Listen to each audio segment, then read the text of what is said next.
Good afternoon. Thank you guys for joining our Table for Queens. This week we are discussing Miss Mary Monroe's book. It is called One House Over. It's a series. It's called the Neighbor series. So this week we are going to start off the topic talking about pretty much it speaks on family. When you first get into this book, it speaks on family. And regardless of whoever you are, you have some form of family somewhere. All right. So Dr. Ware, would you like to get started? Sure. Hi, everyone, and thank you for joining in A Table for Queens. We have a question. How do families impact on how we love and the people we choose to love? Now, this is my opinion on it. As single females and males, and not all, I take it granted, not all, we tend to want to emulate our parents or our siblings who are married. And if they have husbands who have great careers, or wives who have great careers, or their parents been married for 30, 40, 50 years, and we tend to, they have nice cars, nice homes, children, good jobs. We tend to want to emulate that. And so that in itself impacts us on who we go out to choose, what kind of mate we're looking for. Because everyone wants a mate that, per se, you can get some bragging rights on. Oh, so you married somebody with a good job, or you married somebody with a nice car. Okay, then, girl, you go ahead, or of course, 6 figures, so all of those things impact how you select your mate. Not all people follow that blueprint, but the majority does.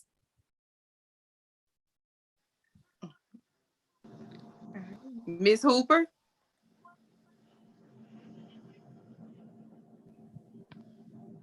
I'm sorry, what was the question? It's pretty much saying like, do you think your family, your relationship with your family backgrounds impacts on your marriage or how you choose your mate? That's hard. Well, I think that there are a lot of factors. Sometimes we just kind of end up with what's available, especially if you in a small town or in a small area. So, it's kind of hard because you do have people that get married and their parents were never married, so that it's kind of hard to answer that. I think that, this cup that we have, this walk, this, that we have, and in this walk, or in that cup, there's a sweet with the bitter. You just kind of, end up with your own life experiences. So as far as the mate that you end up with, or the person that you end up being with, and sometimes you do pick people that are like your family. You have some people that work real hard not to get somebody like their family, so it kind of goes both ways. Dr. Barnes? Well, I do agree with the ladies in their opinion of the type of relationship or the type of person that we, end up with in a relationship. Sometimes we do, as ladies, choose men that are similar to our fathers because we look up to our dad and we see our dad as hardworking and, provider and someone that we can communicate with. And then on the other hand, sometimes we go outside of that and we don't want anybody like our dad or like our brother. And we decide to set our own expectations or our own standards of what we're looking for. So it just depends on the individual and who they decide to, I guess, develop a relationship with. I actually agree. I've heard, the old cliche like men often marry women like their mothers, or you always hear the old cliche of, as you said, women marry men that closely resemble to their father. I think society is kind of changing. And I think the most powerful thing about this book, it starts off in the 1930s era, and it shows during the time when families were at the forefront. Joyce's parents stayed on her feeling like she had to be married. And then it got to a point, it didn't matter what type of man that she was with. They just wanted her to be married because the fear of her being old and alone, not carrying on their legacy. So I think often our families can have an impact. Honestly, I think our families have an impact regardless it's either going to be an impact of this is what I don't want my marriage to look like, or this is what I want my marriage to look like, or just a relationship in general.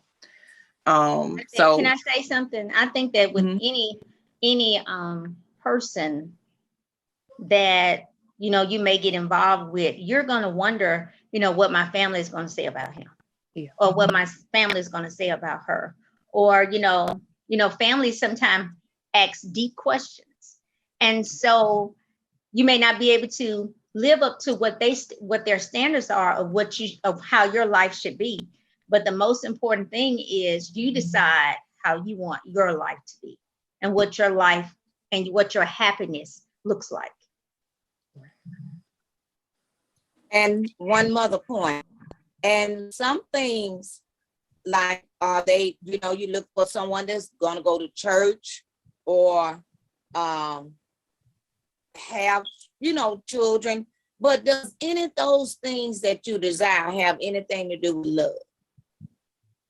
That's why anything have to do with love. For me, I think desires and love are not in the same thing. There's a scripture in the Bible, and it says the heart is wicked and deceitful above all things. And the Bible often tells you where only God knows a person's hearts. I think sometimes we desire certain many things because often we desire the things we feel like we can't have or can't achieve. So it's a desire. We try to emulate other things. But I think sometimes, to me, I think love is peace. Even when you have trouble, when you have turmoil, regardless of what, you still have peace, because that person, that familiarity, you trust it, and it's not going to bring you to a place of destruction. But desires will bring you to destruction. I don't think love will destroy you, but I do think desires will destroy you. So I don't think they're the same thing. Me, myself, personally, and mind you guys, this is my honest opinion. But I think unconditional love will not destroy you, but conditional love can. Right. And that is true, because when we read about Joyce in this book, because we realize, and if you have read the book, you be keeping up, that Joyce is she's single. She still lives at home with her parents, and she's 30 years old, and her parents are at an age where they want their daughter to settle down. Odell is the man that she's meeting. He's handsome, he has a nice smile, but he came from a rough family background. It's different from Joyce's. And as you read the book, you realize Odell's love is conditional. He liked her despite of whatever he heard about her. He liked something in her, but the most part, he liked it about her because she was shy, and he felt like he can control her. So his love was conditional. And I do agree. I think conditional love would destroy you because it's not real love. It's a love where I'm only going to gain something from you. And when we watch TV, we see that a lot. We'll see people going in, and I just read a story where this young guy killed his girlfriend because once I feel like he realized she was cheating on him, and she was constantly getting his money. So you had a conditional love, because unconditional love is strong enough to let you go so you can be happy. But I don't know. It's my personal opinion. What do you guys think? I think Joyce, now speaking of Joyce had conditional love as well. She did. Joyce thing was she wanted to be married. She didn't care who it was and what form or fashion he showed up. She just wanted to be married, have children, to get her family off her back, to stop neighbors from whispering about her, because she felt that she wasn't a desirable woman in the first place. So the first John that come her way, she was all for it. So she had conditional love for him too. She did. And did she have conditional love for herself? Can you have conditional and unconditional love for yourself? You can. I think that's the point where your self-esteem comes in. Because if you realize when people have a high self-esteem, where they're not so caught up in the world, you will find some of the most happiest people where they're comfortable. And we see this all the time. I'm not for sure if you keep up with the guy, his name is, he's a rapper, he's J. Cole. And I remember I introduced him to my class because he made a song called Crooked Smile. And he was telling women, love who you are. You don't have to have all the extra things going on, because even if your smile is crooked, you're going to find somebody who's going to come in and love that regardless. So often when you see him, no matter, he's a millionaire, but he's to a point, we'll say he's unkept, because it's the clothes don't match his lifestyle. The hair doesn't match his lifestyle, but he's to a point where I love myself and I'm comfortable with myself. And often if you don't love yourself, your love is going to always be conditional, because if you're broken, I don't think, and when a person is so broken, they can truly love someone, because I'm loving you with condition. And you will often find, especially these days, the norm is I love you to show you off. So this person that broke me, I'm going to show him that I got somebody else. So everything that we do, I'm going to advertise it because it's meant to hurt someone else. And you're thinking this person loves you, but I only love you because you strong enough to love me because I'm broken. And you strong enough to love me because you fool enough to let me advertise you to someone else. It's like it's a mutual agreement. I'm advertising you only to heal my hurt. And I think Joyce was like that. I need a man to advertise so somebody can see somebody really loves me. Because even when she had dinner with Odell, their first date, both of them knew they had a conditional thing going on. He knew that she was desperately wanting to be married, and she knew that he was after her family's money. But did she know it from the beginning? I don't think she knew it from the beginning, but maybe as time, you know, in chapters 1 through 6, but maybe as time goes on, she may realize, and she had to, well, before then she had to realize, because what did she have to offer him other than that? She didn't have nothing else to offer him other than part of her inheritance. Yeah, because remember, he questioned about her income. They talk about politics. They talk about a lot of things on their very first date. And we learned, I think it was chapter 5 when they went on their first date. And remember, she was sitting there in her room while she was getting ready, because she was saying like, okay, why would he really want to date me? Because I don't have anything to offer him. I know I'm not the most prettiest woman in the world. And she was like, but do he want to stick around? Because my parents may die in 5 or 10 years. So she was rationalizing it out. And I think in any relationship, when we get in, the first thing we think about, like, why did this person really like me? And for me, I am one of those females. I ask those questions like, okay, what you like about me? Why do you want to date me? What's the difference? Because it's like often when you first meet someone, sometimes you can tell and then sometimes you can't. And I have ran from a lot of relationships if it made me uncomfortable and it just didn't seem right. And it was not about looks or anything like that, because growing up as a child, my father has always instilled in me, regardless of what, be woman enough to handle things on your own.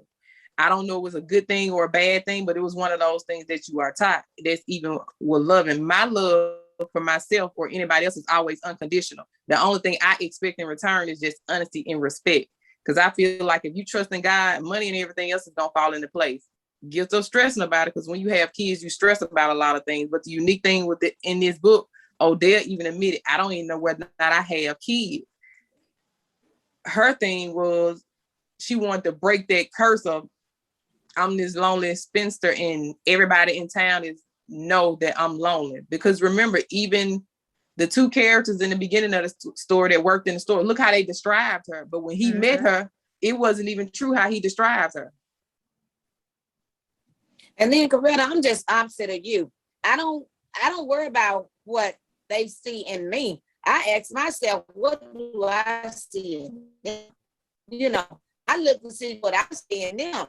You know, is it anything positive? What do I see in him that I think gonna, you know, the relationship, he'll make a good husband or a good father? Or what do I see in him that maybe he can deal with my you know, deal with all my attitudes and all of that.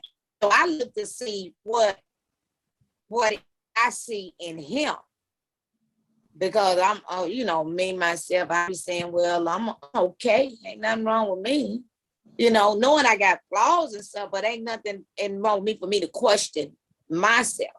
You know, what do he see in me? No, what do I see in him? When I was reading this book, I thought about, you know, a lot of times, well, we've said it several times before we end our segment, how we encourage young ladies to love themselves and to find out who they are, and just to get to know yourself. And if you've come out of a bad relationship, then find your inner person before you get into another relationship. And I thought about that, and I thought about how her self-esteem is so low. And there are a lot of beautiful women out here that are dealing with low self-esteem because society is saying, you know, Like I've had people ask me, how old are you and why you're not married and have you ever been engaged and did you do something wrong? Because society has set this standard or have these expectations and your family is saying by this certain age you should be married and why you're not married. So we have a lot of things that we have to deal with and that we go through, and a lot of things in the world that kind of dictates, the type of relationship that we allow ourselves to have. It's like we're proving things to other people. We're proving things to the outside world, and we're not completely happy. And we're not. But her worst pressure, her strongest pressure was her family. Her family put more pressure on her than anybody. Because they were always at her. And you know what? And her mother's mom could have been doing her the same way. Yeah. Sometimes her dad's dad or family could have been doing him the same way, saying, you got to get married. You by this certain age, you should be married. You should have kids. Nobody's going to want you after that. And then they're just continuing with that. It's like it's a curse. But you're telling people what people have told you all your life. And they're telling you what someone has told them, and you're passing that thing down. And now this young lady, she's already, her parents are old. According to the book, she looks homey. Her mom probably looks homey as well, even though she described her as cute. But how she carried herself every day, each day, she mimicked her mom. She did what her mom thought she should do. She dressed how her mom dressed her, but then her self-esteem was low. It was, and they were probably putting pressure on. They pressured her. They did. They were probably pressuring her based on the community, probably pressuring the parents. Every time the parents walk out the house, you have some friends. Is that daughter yours engaged yet? Is that daughter yours? If anybody gonna look at her? Are you all gonna have grandchildren? We got 3 or 4, and we're just asking, put pressure on them. In turn, they put pressure on her, and then make her not make sound decisions because she wants to just shut everybody up. Now, she even mentioned in the book that her cousin was like 24 on her second divorce and engaged for the 3rd time, or even the lady that worked in the classroom with her had 6 kids, and she talked about another lady down the street, a classmate that had 3 kids, and she's 30 and she has no one.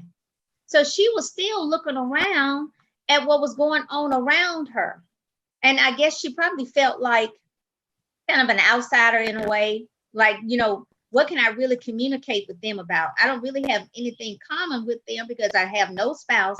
I'm in no relationship. I have no children. So I can imagine her feeling kind of confidence low, thinking that she wasn't going to ever meet anyone, and was just glad when someone halfway looked at her.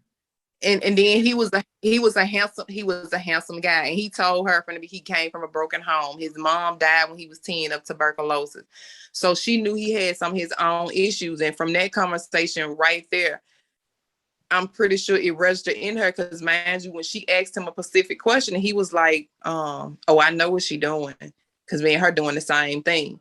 And he quickly changed the subject because he had been with so many different women. He knew how. And I think now that's what you see in society is like, you can tell from a person's conversation of how much knowledge they know, because I bring in this relationship the bondage from my last relationship.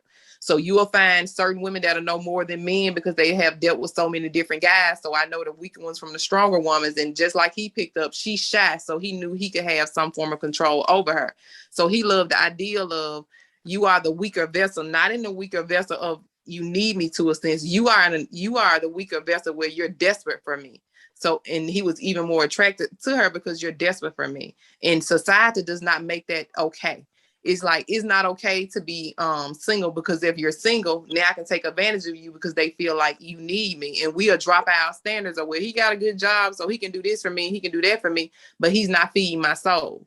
He's busy breaking you into pieces, and we're trying to overdo to be his peace, but we have no peace in our soul. So that's why we're constantly combative. You're happy one day, but you're miserable the next, or you smile for the world, but deep down inside you're miserable. And you'll find a lot of people that are miserable, and you're trying to prove to your family and society that no, we happy, we good. See, we doing this, we doing that. Social media has changed relationships. You'll see people post all the good about their relationships, and then you'll see subliminal messages showing you that they are truly unhappy. Mm-hmm. And it's like, I'm sorry, go ahead. And even over lunch, you know how he say stuff in his mind. He said, let me continue to say what she want to hear. He was saying everything that she wanted to hear, whether it was a lie, whatever, and all this way of reeling her in. And they went to talking about marriage over lunch. You know, talking about marriage over lunch. And he did and I think if a minister had been there and stuff, she probably would have married. Right there over the lunch. Because during those times, during the early 1930s, it was not okay to be a single woman. And then, truth be, I think often women are the hardest critics of each other, and I think men play on to that. I saw a status the other day when someone was saying something about being in a relationship and they carry this over. It's like we condemn women if they're strong enough to stay in certain marriages, but then we condemn them if they move on too quick. So it's like you have no right or wrong now of how you maneuver in your relationship, because it's no different from the story. Everybody is on the outside judging you, but no one is trying to make sure you're truly okay. So it's like, as women, we are quick to condemn each other, and the men stand on the sideline and they learn from us. They learn from us of how we treat other women. We'll say we're understanding and we're their friend and we're not going to hurt another woman like that. But then once that woman is not around, we're busy talking about them and putting them down, and that man feeds into that. So now I'm learning how to manipulate that woman because I'm getting this from another woman. So it's like, you don't know how to maneuver because society makes everything wrong, and we're all guilty of some form of judgment. We'll say, well, I'm not judging her, but we're busy putting her down instead of uplifting her. So it's no different, because it's like everybody was putting Joyce down, but no one really realized what Joyce was going through. It's like, I'm odd, I'm overly tall, I'm too skinny, and her parents played into it. You're not doing this, you're not doing that. And she stated, like, when I put on my makeup, she was telling her mom, like, give me time, because when I put on my makeup and I do this, at least I feel like I'm pretty enough, because no one ever told her she was pretty. But in how they described her, she wasn't ugly, but nobody told her she was pretty because she didn't fit in this average box of how a woman was supposed to look. So they were confused by her looks because no one ever told her she was pretty, but he treated her like she was. And that was her strongest attraction, because like I said, he was already talking about marriage.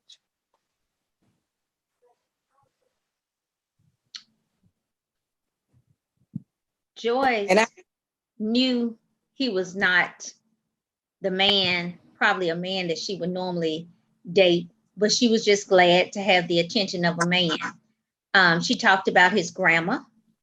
He didn't speak as she spoke. He didn't have the education that she had, but she was, in her mind, she was thinking that I can work on him. Yeah. Maybe I can make him to be better than what he is.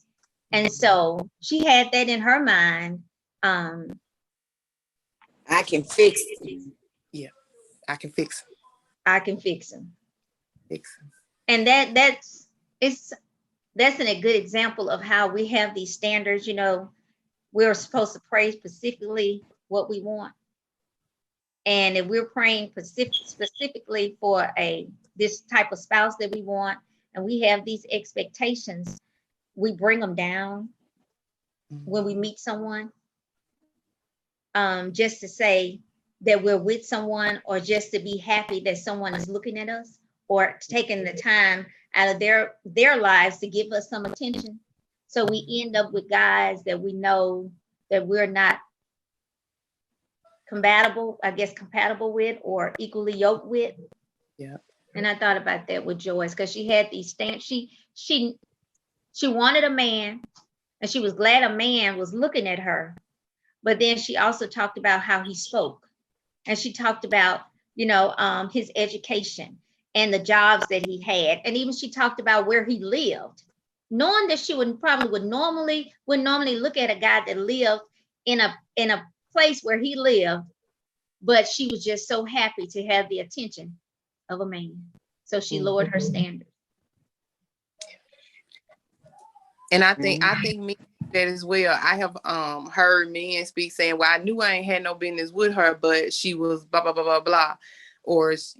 And I think it goes on both. It's like we'll say it for women, but I think some men do it as well. I think sometimes our couples do match, but you still have to have the same values. And the difference between Joyce and Odell was they didn't have the same values. They didn't have the same values, but she did go in thinking I can change him. But all of a sudden, she wasn't realizing he had the motives of I can control her. And that's why they was unequally yoked. He wanted to control her, and she wanted to change him just for to say, I'm not, to prove to her neighbors, oh, I got a man. I got a good looking man. And I got a man that loves me, and he right here with me. And he was going to prove to his family, I got a good woman. I got an educated woman. And I got a woman that gonna build me up where I don't have, because he didn't have to be in his situation. Odell could have got 2 jobs because, mind you, as he said, he didn't know whether or not he had any kids. In the jobs he had, he didn't want to work in the fields and picking cotton anymore. And he was hoping to get a raise instead of thinking like, I can go get 2 jobs to build myself up and get out this current situation that I'm in. Because he even questioned her like, why are you living with your parents? So he had his own thoughts of her. So I think men and women go in a relationship, both of them with ulterior motives, and that's come with that conditional love versus that unconditional love. Like, well, we make each other happy. We got different family backgrounds, but now we got a blended family where we can learn stuff from each other family. Neither one of them went in there looking like that. So that's the difference between that unconditional love and conditional love. And I think conditional love is deadly because when somebody can't handle something, you see a lot of people killing their ex over things because now I no longer can control you. So it's getting out of hand. And everything that Joyce and Odell thought about each other that was they saw as a negative, they were saying it in their mind. Yeah. They never spoke it to each other. It was their own individual thoughts. And if you have all those own individual thoughts about a person, that you see this, and the other that's wrong, and what I can gain, this is, they know that wasn't destined to last anyway. You know, it was gonna be some trouble along the way. But he was just as he wanted someone just as she was, that just as well, you know, more than she did probably. But they were focusing on her more than they were focusing on him. She was the prey and he was the hunter. And he was just in a worse shape than she was. She had a good job, although she lived with her parents, but she could save her money. He lived in like a halfway house or something. That a one room. So what now, Coretta? He was only renting a room. He didn't have no whole house. He was just saying, like I said, I was just renting a room. No room. He had no transportation. He had nothing. Nothing. And he didn't have a criminal record, record.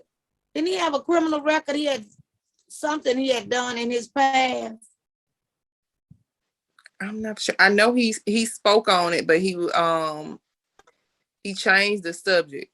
And I know he spoke on kids, but I didn't read past chapter 6. This is well, I hope I didn't read that past chapter 6 either, but it was something that he didn't want. He had a secret that he didn't want to come out. I think he mentioned it when he was talking about, and when he was saying what they were saying about him, and he was hoping something. And I know he skipped over because he was like, he didn't want to discuss that part of. And mind you, he was speaking mentally to himself.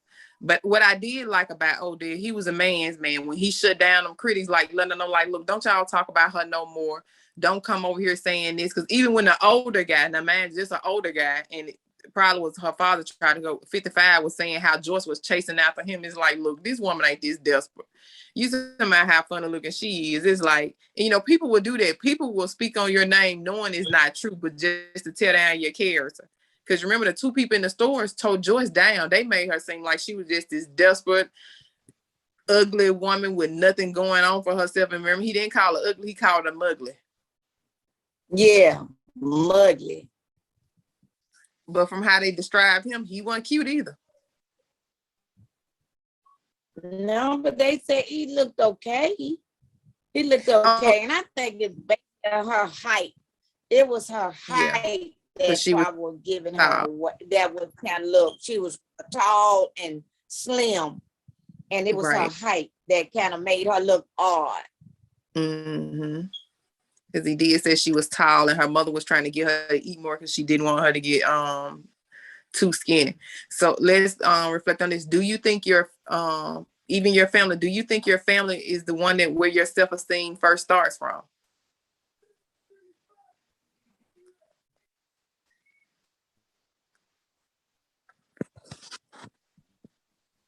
Well, yeah, well, those are the first people you come in contact with, your family.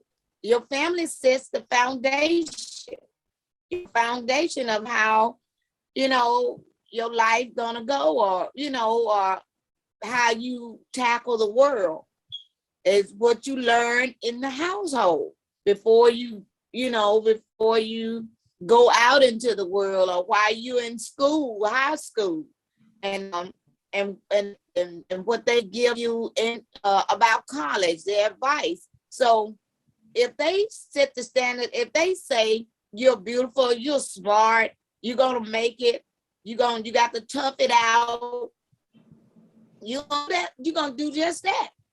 You know you're smart. My mom and dad said I'm smart. My mom and dad said I can tough it out. My mom and dad said I can make it. I'm gonna be whatever I want to be. Just hard work. Yes, you're gonna do it.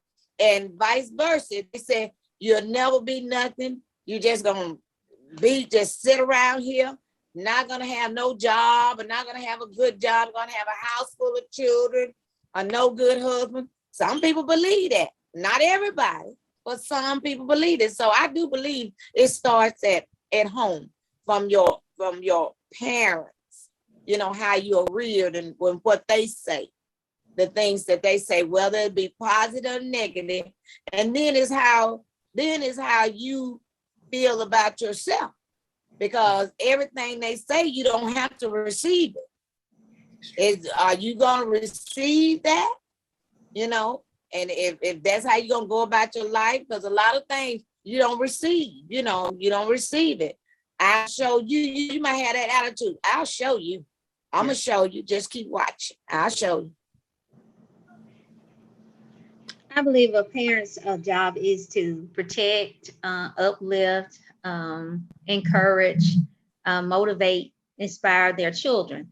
So we know now as parents, we'll say, you know, you're so beautiful, you're so smart, you're so kind, and say these things to our kids, and because they're our kids, and we feel like we can say these things to them, knowing that they may not be as pretty as the other kids that you've seen. They may not have the nicest hair, the longest hair as other kids. But when I feel like when we leave our parents' house and we go out in public, and especially in school, a lot of times that's where our self-esteem can either grow, or our self-esteem can either cause us to feel, you know, negative about ourselves. Because when we're in school, when we leave the house and we see other young ladies that are so popular in school, or if the guys are saying so they're so pretty and they're always trying to be around those young ladies, and even the girls are always trying to hang with the so-called pretty girls, and nobody is around us, then we start feeling a certain way about ourselves.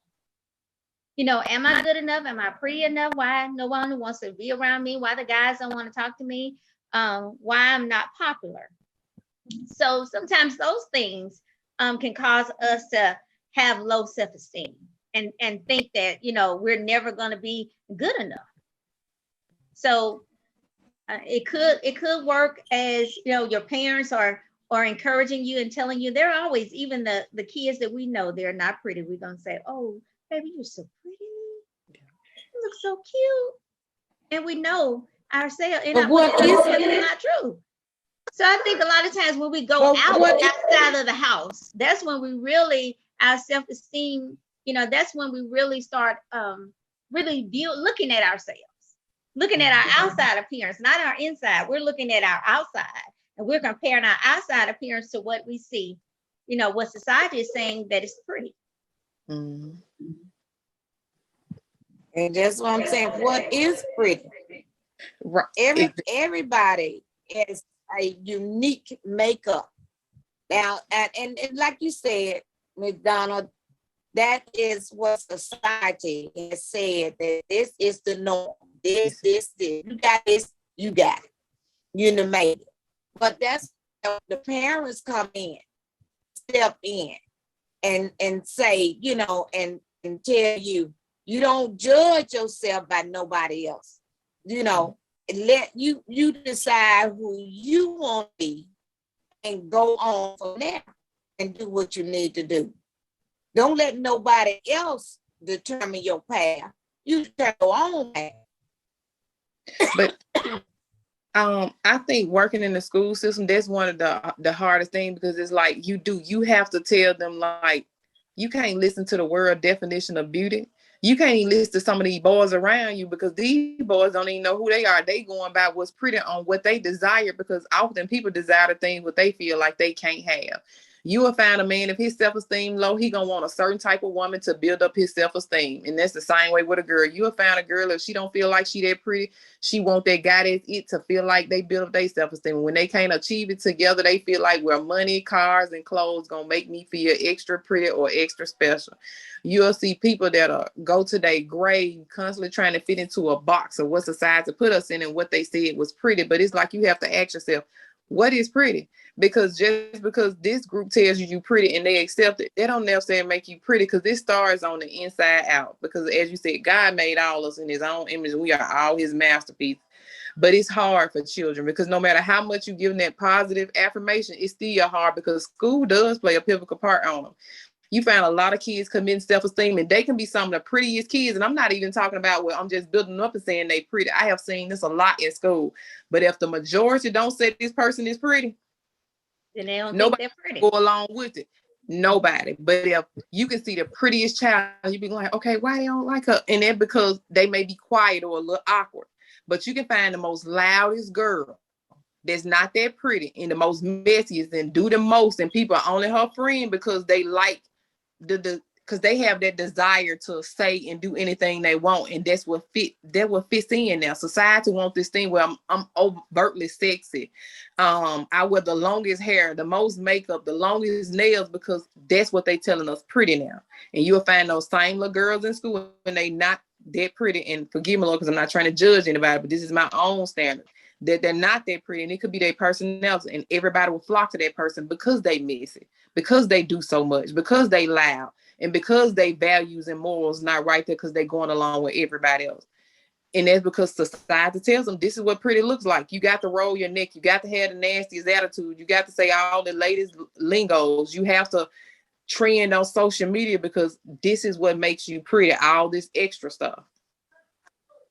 Versus the one quiet and shy over here in the corner, and you'll find most people that'll think that person pretty, and even if they say that person pretty, they still not gonna give them no accolades, because I'm gonna go along with what everybody else is saying. And it's hard for kids like that in school, because that's what's trending in school. And that was some of the hardest things. I will never forget, I had a class and everybody was picking on this one girl, and she was a pretty girl, but she didn't see pretty in herself, so she always walked her head down, and she got picked on so much. And the guy was messing with her about her hair. And I probably was wrong, but it took me out of character. And I told her, and I gave her a mirror. I said, now you look in the mirror. Look in this mirror and tell me what make you so handsome. What's so great about you? I said, you talking about her hair? I said, your mom and daddy got long hair? Do your aunt? I said, do anybody in your family got long hair? And he got quiet, and I embarrassed him, and I felt bad. But at the same time, it's like, y'all leave this girl alone, because you don't know how she going home dealing with this. Y'all laughing, but you making her cry. And I think Joyce faced some of it because from how they described it, she went, but like I said, it's since by her being tall and awkward, they ridicule her because they weren't always normal, especially in the 1930s, because, you know, mid-height and stuff like that. It was like, if you awkward and you don't have that self-esteem, it's going to hinder you. But if you awkward and you got a certain personality, you'll see that as winning. We see a lot of that on the Real Housewives now. We see a lot of that on all these reality shows. And y'all know we can look at some of these women like she is not the most prettiest woman in the world, but everybody's saying this person is beautiful because of the status that she maintained in society on these shows. And it's hard. And I have 4 daughters, and that's one of the things I have to affirm to them all the time. Like, y'all don't have to do all that stuff. You don't have to wear all the latest trends. You don't have to do that. Be you. What make you great? What make you beautiful? Please be you. Because you will go to your grave trying to buy the same clothes as everybody else. You will waste all your money, all your life trying to chase these trends. And if it don't never make you happy, you'll run yourself crazy.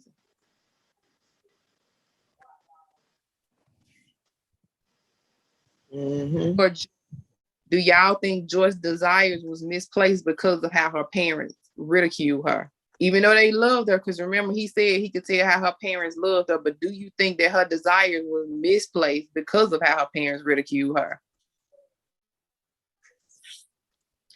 Meaning the things that she wanted. Do you think it would have been? No, the things that she wanted, I truly believe she wanted to be married. She wanted to have children. She wanted all of that, you know, and those were her desires too.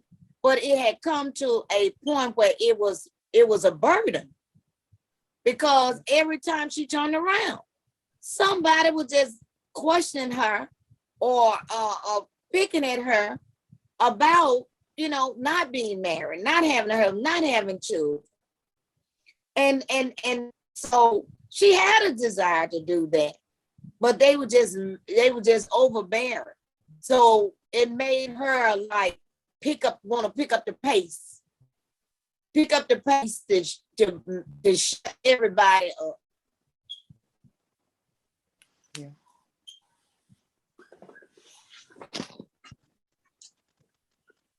Do you think her relationship starting out with Odell would have been different if her self-esteem was higher, or do you think it was just his looks in general? Because mind you, Odell was a nice looking guy. You find a lot of that in society. We'll see a handsome man and forget about a lot of things. Yours would have been like that, regardless of whoever. It didn't have to be Odell. It could be Raymond, Roger, or anybody else that had to come her way. She still would have been the same. Her desires were the same. She still probably would have reacted the same way. But first they had to go through her father, because her father had to look at him first. So he was on the pick.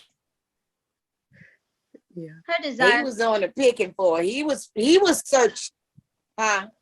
I think her father was searching out the men for her.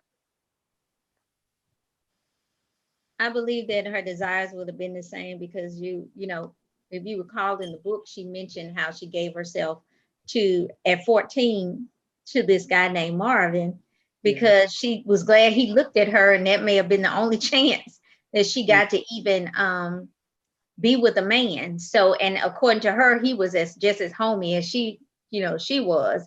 So she was just glad. Even at 14, she had some self-esteem issues. So it was going on for a long time. And she was thinking these negative things about her at a young age. And it just continued to grow and continue to build within her as she got older. So any man that just gave her the side eye, she would have gone for it. She would have, been glad to be in a relationship with them. Because she thought that, if she didn't, nobody else would look at her.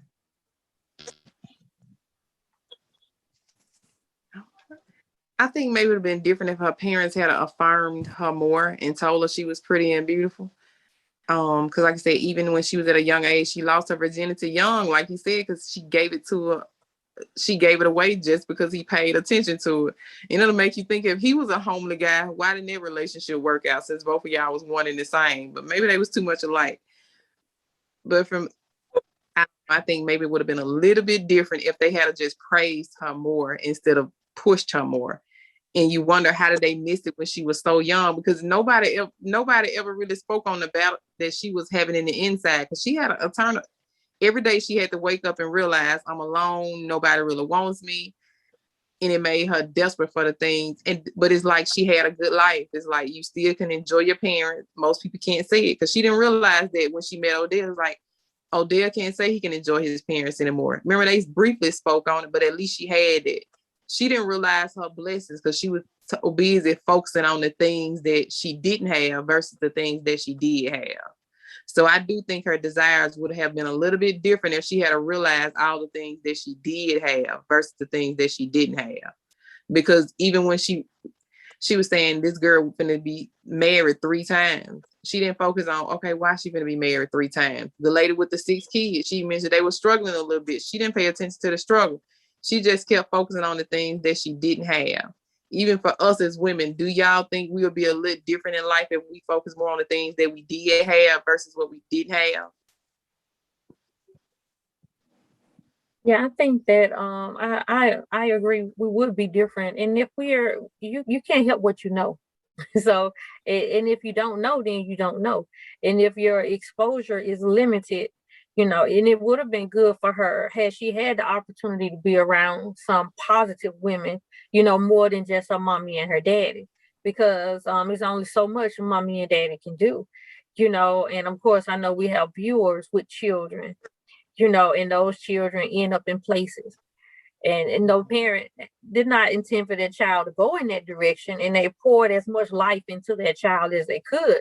But nevertheless, they end up, where they end up. So they gain that life experience, So even, starting the book off and reading about this character, Joyce, the author, she did an awesome job, describing these these characters in this book, because you can pretty much relate to and just kind of develop a personality with these individuals, these characters, so I think that a lot of her problem was lack of exposure to different ideas and different point of views. So she really couldn't look at it no other way, with the social norms, the societal norms that they had then. And if you go back about 50 years prior, if a woman didn't have kids, or if she got married and she didn't have any kids, then it was something wrong with her, So the woman was always a problem. So here during the 1930s, it's like, oh, you're an old maid, so you don't want to be an old maid, you want to be married. And that was normal then. So I just think that, we kind of get to analyze this character, but I agree with both, I agree with Miss Donna and Miss Doris, it would not have been different for her, because she knew what she know, what she did know, she just didn't know it. And then at some point, you should just break out of your shell. You see what I'm saying? Don't be stuck in what you wasn't exposed to, what you didn't hear. You're gonna stay in that little shell. At some point, you need to hatch. You need to hatch, and you got to find out stuff for yourself. You can't be confined. That's why I said you got the knowledge is power. You got to read. You got to educate yourself if you don't want to stay in that shell or that little cocoon you're in. You got to break free.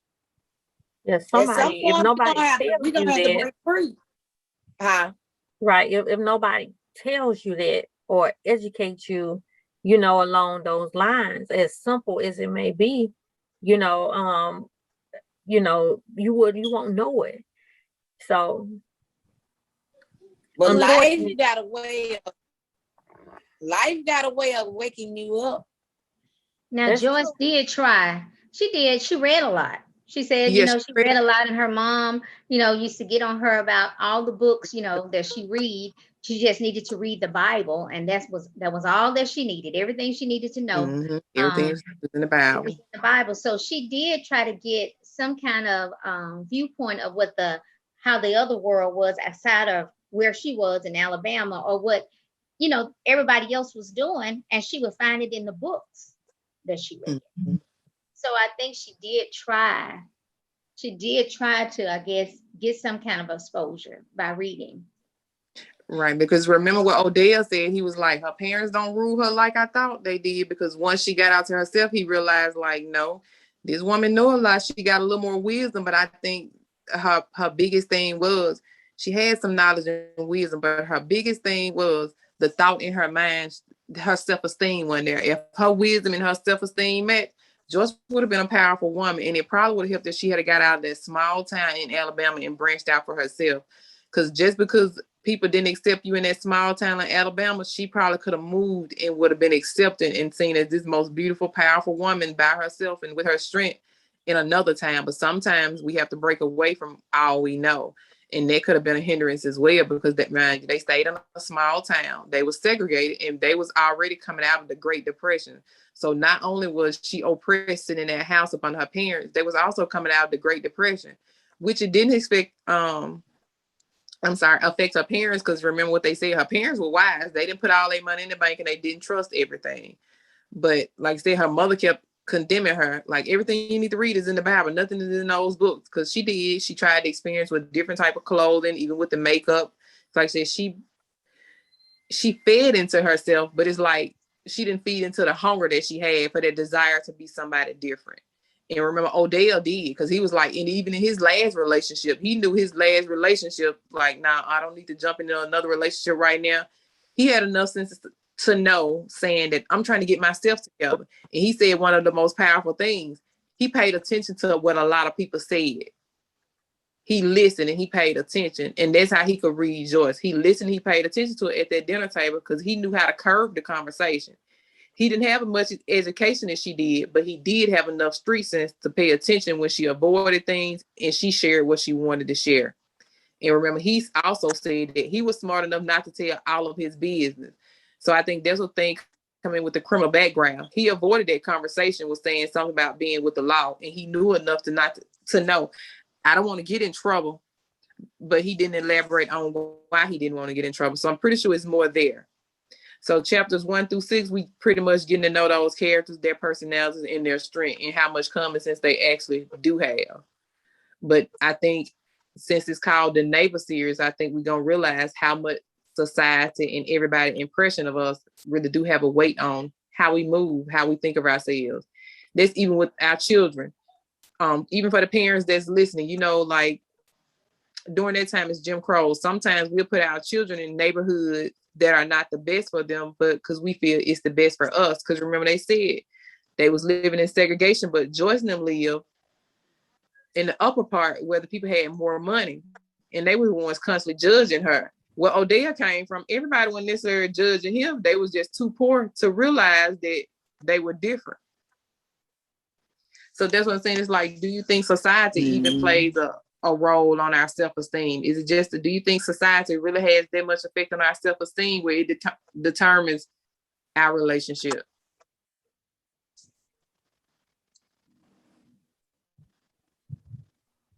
Well, society definitely play a First, role.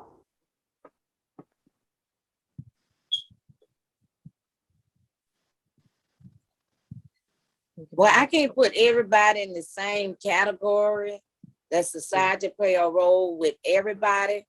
I think it's just what you're gonna accept and what you're not gonna accept. Are you gonna accept this, what they say? And we never can find out who they say is, because we don't know who those people are. But it's are we gonna accept what the world say, or are we gonna accept what biblical scriptures say and how we are feeling and what our life is about? It's just which one you're gonna choose. Are you gonna choose them, or are you going to choose yourself? That's true. That's true. All right. Thank you guys for logging on. We have covered a lot of topics, and hopefully you guys are listening, because this book really speaks a lot on self-esteem. It's about getting to know yourself and self-awareness. And I think Dr. Barnes and Dr. Ware did make one of the most powerful comments when they were speaking of earlier regarding self-esteem and how we are in relationship. Because a lot of things do matter, but sometimes we just don't realize how much. With anybody that has a comment before we log off for tonight?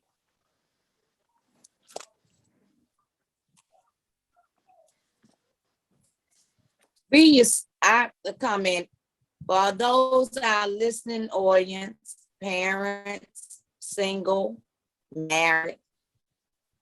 Do what's best for your family, for you, for your children. Uplift your children. Because the world gonna do that downplay. So you don't even have to worry about it.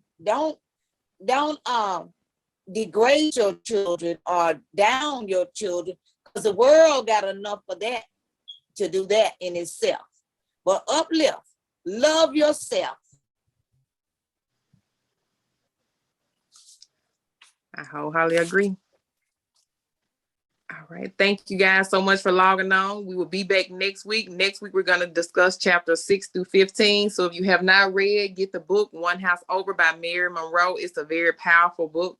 It gets you a chance to look at who you are and the things that you accept. Thank you so much, ladies, for logging on. I will see you next week. God bless.